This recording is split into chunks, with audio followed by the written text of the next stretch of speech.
జై బాబా. రాజమండ్రి నుంచి వచ్చినటువంటి వాడు పుట్టారండి, ఇంకా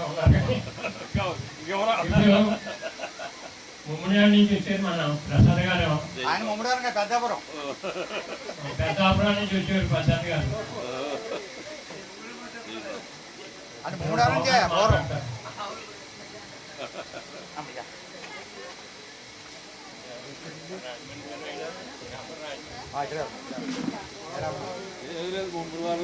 ఎప్పుడు వెళ్తున్నావు? ముమ్మడివారం కాదు, పెద్దాపురం. పెద్దాపురంలో వాళ్ళ అబ్బాయి అక్కడ పని చేస్తాను. అక్కడ ఉండిపో, అక్కడ వచ్చారు.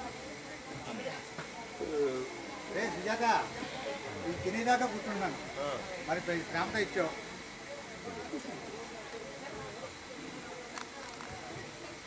తీసుకోండి, అంతే చేతులు కొట్టుకొని పైకి ఎత్తండి, మీకు చెప్పొద్దు. కింద పని పడుతుంది అది పైకి లేకుండా.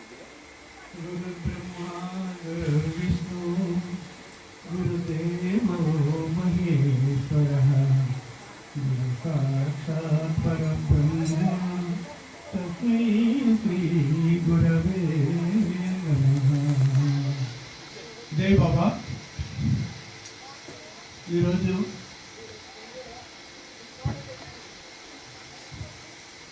ఎంతో సరదాగా మెహర్ బాబా యొక్క దివ్య వైభవంలో మనందరం కూడా షేర్ చేసుకుంటున్నాం. ఇందులో అవకాశం ఇచ్చినటువంటి గురుదేవులకు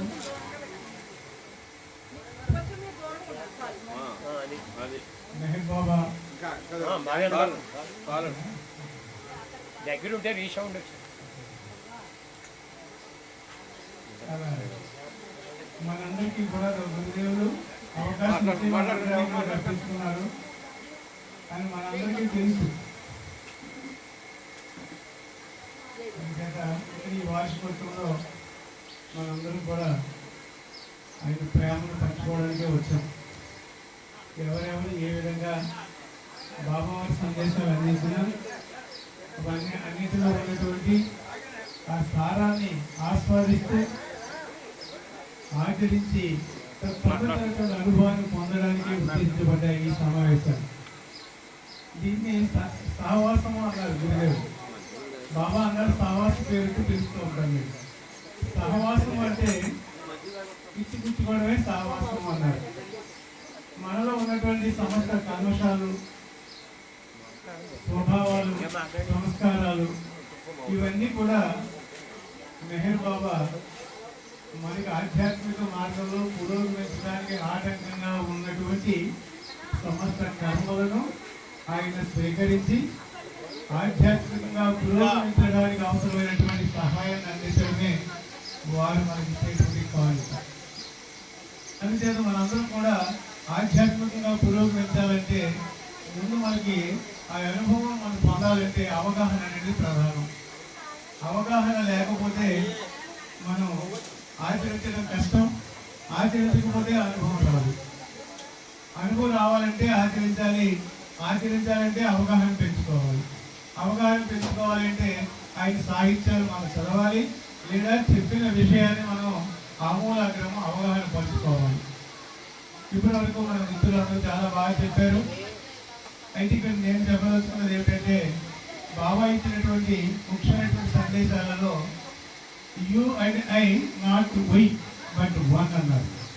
మీరు నేను కలిసి మనము కాదు ఒక్కటే అన్నారు. నీకు నాకు బేరం లేదు. నేను అవతార పురుషుడని నాకు తెలుసు, అంటే నేను అవతార పురుషుడని నాకు ఎదుర్కొన్నది.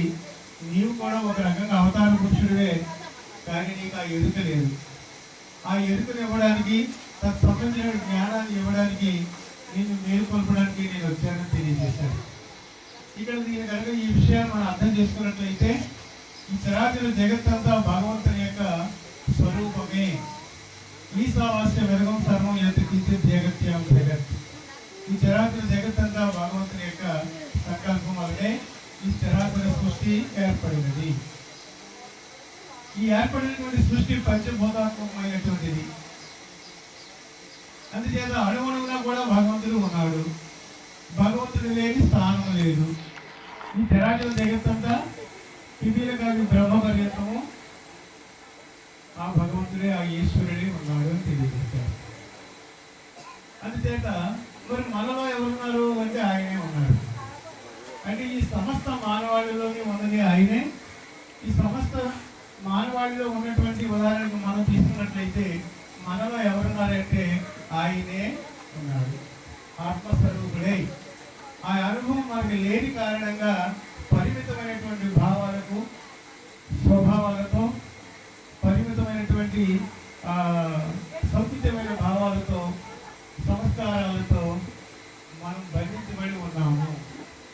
మనం ఎవరి చేత బంధించబడ్డామంటే అజ్ఞానంతో కూడినటువంటి అరిషడ్ వర్గాల చేత మనం బంధించబడి ఉన్నాము. ఈ అరిషడ్ వర్గాలకు మూలం ఏంటంటే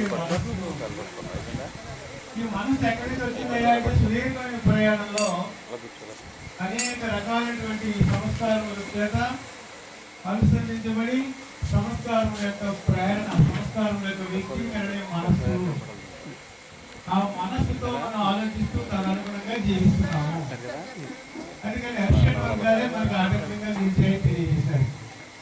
అందరూ కూడా కొంచెం ఏకాగ్రతతో వింటే చెప్పదలుచుకునే సబ్జెక్ట్ కూడా మీకు కూడా అర్థమవుతుంది. దాని యొక్క ప్రతిఫలాన్ని మీరు అర్థం చేయగలుగుతారు.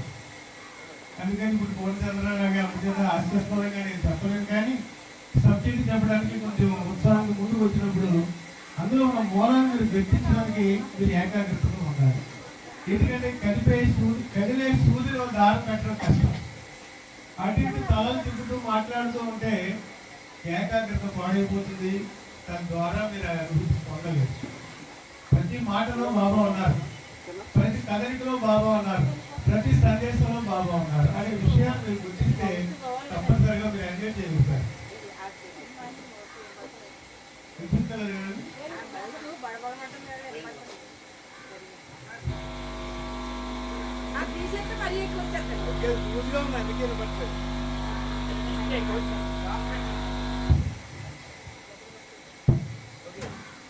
జై బాబా ఇది వినిపిస్తుందండి. అందుకే ఏకాగ్రత ఉండలేదు అనమాట. మీరు ఇక్కడ ఏం జరుగుతుందంటే మనలో ఉన్నటువంటి అంతర్యామ పురుషుడు ఎవరై అంటే ఆ దేవాది దేవుడే మనలో అంతర్యామగా ఉన్నాడు. ఆయన ఏమేసుకున్నాడంటే ఒక ముసుగు వేసుకొని మనలో ఉన్నాడు. ఏమిటా ముసుగు అంటే అరిషడ్ వర్గాలు అనేటువంటి ఒక ముసుగుతో ఆయన అంతర్హితమై ఉన్నాడు. అందుచేత అరిషడ్ వర్గములు అంటే కామము, క్రోధము, లోభము, మోహము, మదము, మాత్సర్యము, అహంకారం. అరిషడ్ వర్గాలు అంటే 6, కానీ అహంకారం అనేటువంటిది 7వది. బాబా చెప్పారు 7వది అహంకారం అని తెలియజేశారు. ఈ అరిషడ్ వర్గానికి అహంకారం అనేది తెలియవద్దట. ఎందుకంటే ఈ కోరికలన్నీ ఎవరికి సంబంధించినవి? నేను, నాది, నావారు అనేటువంటి ఆ అహానికి సంబంధించినది ఈ కోరికలు. ఈ కోపం కూడా దానిదే. ఈ మోహము, మదము, మాత్సర్యము, అహములుగా చెప్పబడే అరిషడ్ వర్గాలన్నీ కూడా ఆ అహంకారానికి సంబంధించినటువంటివి. ఈ అహం అనేటువంటిది ఏమిటయ్యా అంటే మనలో 2 రకాల అహాలు ఉంటాయి. ఒకటి ప్రాతిభాషిక అహము, రెండవది నిజాహము. అంటే ఫాల్స్ ఈగో, రియల్ ఈగో అన్నారు. నిజాహం అంటే ఆత్మని, ప్రాతిభాషిక అహం అంటే పాత్రధారిగా ఉన్నటువంటి అహం అని. ఏమిటి ఈ పాత్ర అంటేని నీ లోపల ఉన్నటువంటి ఈ సంచిత కర్మలను పురస్కరించుకుని, ఆ సంస్కారములను పురస్కరించుకుని, ఆ కర్మలను అనుభవించడానికి అవసరంగా నీ లోపల ఉన్నటువంటి ఆత్మ ఈ ఉపాధిని ధరించింది. ఈ శరీరాన్ని నిర్ణయించుకుంది, ఆ వాతావరణాన్ని నిర్ణయించుకుంది. ఎక్కడ పుట్టాలో, ఎలా పుట్టాలో, స్త్రీగానా, పురుషుడిగానా, ఉన్నవాడిగానా, లేనివాడిగానా, ఏ విధంగా కనుక నీవు ఈ సంస్కారాన్ని సంస్కార రాహిత్యం చేసుకుని నిజగమ్యం చేరాలో అందుకు అవసరమైనటువంటి ఉపాధిని, అందుకు అవసరమైనటువంటి జన్మను నీకు ఇస్తుంది. ఏమిటి? నీ ఆత్మే నీకు నిర్ణయించింది. నిర్ణయించినటువంటి ఆత్మ ఏం చేస్తుందంటే క్రమక్రమంగా నీ లోపల ఉన్నటువంటి ఆ కర్మలు, సంచిత కర్మలన్నీ కూడా ప్రారంభంగా వ్యక్తం చేసి నీ చేత అనుభవింపజేస్తూ ఉంటుంది. అందుచేత లోపల ఉన్నటువంటి కర్మలు వ్యక్తమయ్యి తదనుగుణంగా జీవింపజేయడానికి యద్భావం తద్భవతి అంటారు. నీ లోపల ఉన్న కర్మలు ఏం చేస్తాయి? నీ అనుభవానికి అవసరంగా ఒక్కొక్కటి వ్యక్తం అవుతూ ఉంటుంది.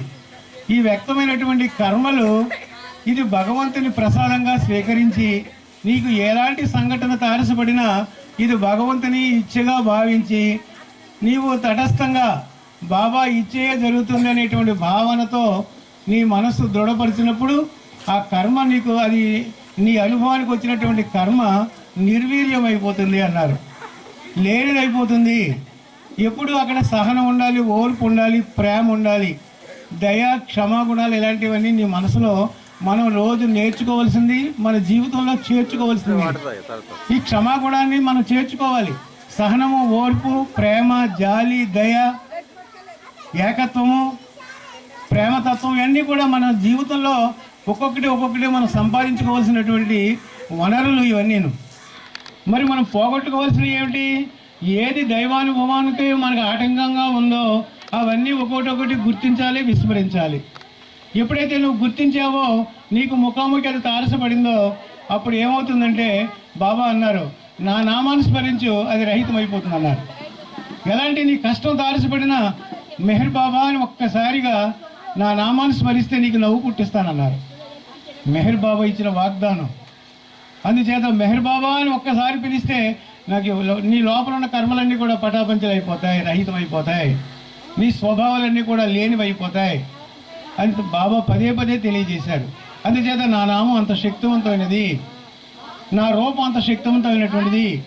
అందుచేత ఆ దివ్య మంగళ రూపాన్ని దర్శించిన ఆయన ఆ రూపాన్ని నీ హృదయంలో నిలుపుకున్నా, నిరంతరము నీ హృదయంతో మెహర్ బాబా నామము నిండిపోయినా, అంటే మెహర్ బాబా నామంతో నీ హృదయం అంతా నిండిపోయినప్పుడు అక్కడ లోపల ఉన్నది ఏంటంటే అవతార పురుషుల యొక్క అనుగ్రహపు గని, ఆ దివ్యత్వం నీలో జాగృతం అయిపోతుంది, అక్యూమిలేట్ అయిపోతూ ఉంటుంది, క్రమక్రమంగా పెరిగిపోతూ ఉంటుంది.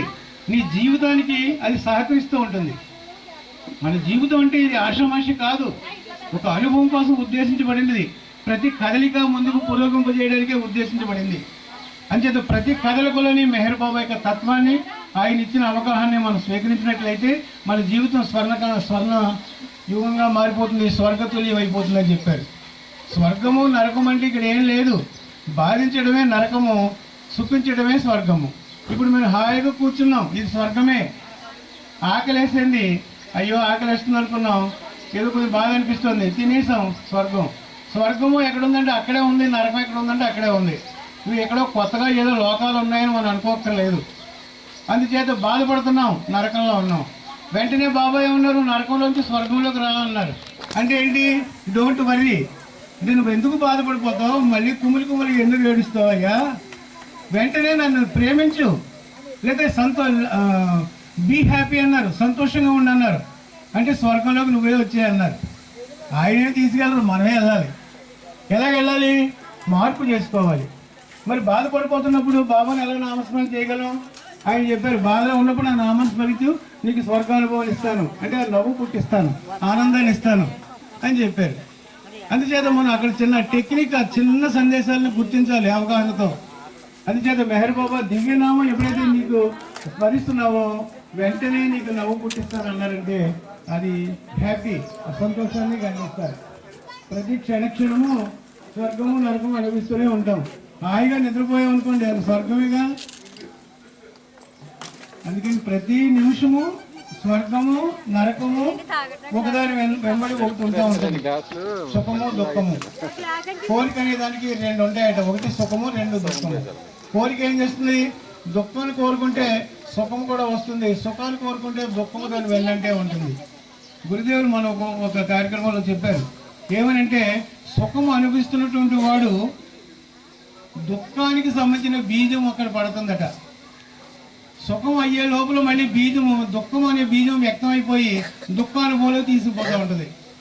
దుఃఖం అనిపించే వాడికి సుఖానుభవానికి సంబంధించిన బీజం అక్కడే పడుతుంది. రెండు ఒకసారే పడతాయి. ఇప్పుడు సూర్యాస్తమయం, సూర్యోదయం అయ్యింది, క్రమక్రమంగా ఇలాగా ఎప్పుడైతే మన పశ్చిమ దిశలో సూర్యాస్తమయం జరుగుతూ ఉంటే మరి మరొకరికి ఏమో అది సూర్యోదయమే అవుతుంది. అలాగే మనకు కూడా ఈ సుఖ వెనకాల దుఃఖం. ఉదాహరణకు చెప్పాలంటే, దీని ఇంకా కొంచెం వివరంగా ఇవ్వాలంటే, అమావాస్య రోజున పౌర్ణానికి సంబంధించినటువంటి బీజం పడుతుంది. అమావాస్య రోజున పౌర్ణమికి సంబంధించిన బీజం పడుతుంది, అది పాడ్యమి, శుక్ల పాడ్యమి. మరి అమావాస్య అంటే కొంచెం క్రమక్రమంగా ఆ పౌర్ణమి నుండి ఆ అమావాస్య నుంచి ఆ చంద్రుడు ఏమవుతున్నాడు క్రమక్రమంగా ద్వితీయ తదియ చవితి పంచమి షష్ఠి సప్తమి అష్టమి నవమి దశమి ఏకాదశి పౌర్ణమి వచ్చేటప్పటికి ఆ రేఖా చంద్రుడు కాస్త పూర్ణచంద్రుడిగా మారుతున్నాడు. అంటే సుఖం ఏమైంది క్రమక్రమంగా పరిపూర్ణమైనటువంటి కాంతిని దివ్య వైభవాన్ని నీకు అందించింది. మళ్ళీ పౌర్ణమి తర్వాత అమావాస్యకు సంబంధించినటువంటి చిన్నది మళ్ళీ ప్రారంభమవుతుంది అక్కడ. అందుచేత మళ్ళీ పాఠ్యం వచ్చినప్పటికీ కొంచెం అమావాస్య కొంచెం పెరుగుతూ ఉంటుంది, చీకటి కాలం పెరుగుతూ ఉంటుంది. అలాగే మళ్ళీ అమావాస్య పూర్తి అమావాస్య వచ్చినప్పటికీ పూర్తిగా డార్క్నెస్ అమావాస్య ఏర్పడుతుంది. అంటే సుఖమైన కాలం దుఃఖము, దుఃఖమైన కాలం సుఖము. అంటే అమావాస్య తర్వాత పౌర్ణమి తర్వాత అమావాస్య ఎలా వస్తుందో అలాగే అనుకుని మనం భావించుకున్నట్లయితే సుఖానికి భయపడ్డు, దుఃఖానికి భయపడ్డు. అంచేది ఈ సుఖ దుఃఖములు రెండు సమానంగా తీసుకోవాలి, సమదృష్టితో తీసుకోవాలి. అందుకని ఇక్కడ ఏమవుతుందంటే మనం ఆటంకపరిచేది ఏమిటయ్యా అంటే నీ యొక్క అజ్ఞానమే ఆటంకపరుస్తుంది. అజ్ఞానం ఎలా ఉందంటే కామము, కోరికలు. ఈ కోరికను ఎలా అధిగమించాలంటే బాబా అన్నారు నువ్వు అన్నీ కోరుకో, ఏది వద్దనద్దు. అంటే మనకి ఎన్ని నువ్వు కోరినా కోరకపోయినా నీకు అవసరమన్నీ నేను ఇస్తూనే ఉంటాను. అంచేత నువ్వు కోరుకోమన్నారు, కోరిక వద్దనలేదు.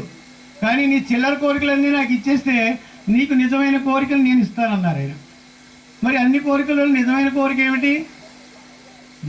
భగవంతుడే కావాలి, దైవాన్ని పొందాలనేదే నిజమైన కోరిక. దేవుణ్ణి పొందాలనే నిజమైన కోరికలో నీకున్న కోరికలన్నీ లేనివైపోతాయట. మరి క్రోధము, కోపం అంటే కోపం వస్తుంది కదా, ఆ కోపాన్ని ఎలాగ అధిగమించాలి? కోపగించుకో, వద్దని అంటలేదు. ఎవరి మీద కోపగించాలి? నీ బలహీనతలను గుర్తించి నీ బలహీనతల మీద కోపగించు, నీ స్వభావాల గురించి కోపగించు, నేను ఏమి ఆచరించలేకపోతున్నానని కోపగించు. అంతే తప్ప ఎవరినో ఇతరులను కోపగించుకోవడం వల్ల మనకు అధికారం లేదు. అంచేత కోపగించు, నీ బలహీనతల మీద గుర్తించి కోపగించు. తర్వాత క్రోధము, లోభము. లోభత్వం అంటే దాచుకోవడం. ఈ దాచుకోవడం అంటే ఏమి దాచుకోమన్నారు? ఈ వస్తువులు దాచుకోవడం వల్ల నీకు తెలిసినా తెలియకపోయినా ఏదో ఒక రోజు విడిచిపెట్టి వెళ్ళిపోక తప్పదు. అంచేత ఇది శాశ్వతం కాదు. మరి శాశ్వతమైంది ఏదే అంటే సహనము అనేటువంటి ఓర్పు, సహనం అనే దాన్ని నువ్వు కలిగి ఉండు అన్నారు. అది దాచుకోవడం అంటే ఓర్పుని, సహనాన్ని కలిగి ఉండాలి. మోహము అంటే ఏమిటి? ఆశ. కామము, క్రోధము, లోభము, తర్వాత మోహము, ఆశ కలిగి ఉండు. అంటే అన్నీ నాకు అది కావాలి ఇది కావాలని ఆశలే కోరికలు అయిపోతాయి. ఆశలతో జీవించమని కాదు అర్థం. గురుదేవులు అన్నారు ఆశ కలిగి ఉండండి అన్నారు. నేనేమనుకున్నానంటే ఆశలు కలిగి ఉండడం ఏంటి అనుకున్నాను. కానీ ఆశ కలిగి ఉండంటే అర్థం నీ నిజ గమ్యాన్ని నువ్వు చేరగలవు అనేటువంటి ఆశను విడిచిపెట్టొద్దు. నువ్వు గమ్యం చేరే వరకు ఆ ఆశ విడిచిపెట్టొద్దు, గ్యారెంటీగా చేరే తీరుతావు. అందుకని నేను నిజగమ్యం చేరాలి అనే ఆశ విడిచిపెట్టొద్దు. అది కావాలి అంటే నీకు మిగిలిన అన్ని ఆశలు అన్నింటి మీద నువ్వు ధ్యాసను విడిచిపెట్టి నీ దైవం వైపుకి నీ మనస్సుని కనుక మళ్ళించినట్లయితే నీ నిజమైనటువంటి ఆ ఆశ కలిగి ఉండమన్నారు. అంటే ఎలాగా? నీవు భగవంతుడిని చేరగలను అనే ఆశ కలిగి ఉండాలి, గమ్యము చేరగలను అనే ఆశ కలిగి ఉండాలి. ఇందాక మన సోదరులు అందరూ చాలా బాగా చెప్పారు. కానీ ఇక్కడ గమ్యం అనేది మోక్షం అనేటువంటిది ఏమిటంటే నేను కూడా 2 ముక్కలు చెప్తాను. మోక్షం అంటే విడుదల. ఇప్పుడు మనం ఏదో ఇప్పుడు నేను మాట్లాడుతున్నాను అనుకో, ఇప్పుడు నేను ఎప్పుడు కిందకు వచ్చేస్తానో అని చూస్తూ ఉంటారు కొంతమంది, లేట్ అయిపోతుందని. అది విడుదలే కదా. ఎస్, ఎందుకంటే అలాగే మనకు 2-3 స్థితులు ఉంటాయండి ప్రతిదానికి. సృష్టి, స్థితి, లయ. సృష్టి అంటే ప్రారంభించడం, స్థితి అంటే పోషించడం, లయ అంటే అంతర్ముఖం అయిపోవడం. అందుకని ఉపన్యాసం ప్రారంభించాను, ఇప్పుడు చెబుతూ ఉన్నాను, మళ్ళీ ముగించడం అది లయ. ఎప్పుడు ముగిస్తానో జయబాబు అంటే అది ముగించినట్టే. అలాగే ప్రతిదానికి కూడా ఈ 3 లక్షణాలు ఉంటాయి. అందుకని ఇక్కడ మోక్షం అంటే ఏమిటంటే ప్రతి దాని నుంచి నువ్వు విడుదలైపోతూ ఉంటావు. ఎన్నింటి నుంచి విడుదలైకుంటూ వచ్చావు. మీరు ఈవేళ ఇంటి దగ్గర కొన్ని ప్రాబ్లమ్స్ని మీరు పక్కన పెట్టకపోతే ఇక్కడికి రాగలరా? మీరు వాటిలో వదిలేసి పక్కన పెట్టి మీరు ఇక్కడికి రాగలిగారంటే అది ఒక రకంగా మోక్షమే. ఇలాంటివి ఎన్నెన్నో ఒక్కోటి విడుచుకుంటూ వెళితే నిజంగా విడిచిపెట్టడానికి ఏమీ మిగిలి ఉండదు. అప్పుడు నీకు నువ్వుగానే వ్యక్తమైపోతావు, నీ నిజస్థితి జాగృతం అయిపోతుంది. అంటే ఒక్కొక్కటి విడిచిపెట్టాలి. సపోజ్ ఒక 100 మెట్లు ఉన్నాయండి, పైకి ఎక్కాలంటే 100 మెట్లు దేవుడి దర్శనం చేసుకోవాలంటే నువ్వు ఒక్కొక్క మెట్టు ఎక్కేయడం ప్రారంభించావంటే 2 మెట్లు ఎక్కితే ఇంక 98 కదా, 10 మెట్లు ఎక్కమంటే 90 కదా. ఇలా లెక్కేసుకుంటే ఒక్కొక్క మెట్టు దేవుడి దగ్గరికి చేరుస్తుంది. అలాగే ఒకే క్షణంలో నువ్వు మోక్షం పొందేస్తావని కాదు, నీకు తారసపడేది ప్రతిదీ కూడా ఇది కాదు అని విడిచిపెట్టుకుంటే వెళుతుంటే ఆటోమేటిక్గా నువ్వు గమ్యం చేరగలుగుతావు, ముందుకు వెళ్ళిపోగలుగుతూ ఉంటావు. ప్రతి అడుగు నిన్ను ముందుకు తీసుకుపోతూ ఉంటుంది, పురోగమింప చేస్తూ ఉంటుంది. అదే మన జీవిత రహస్యం.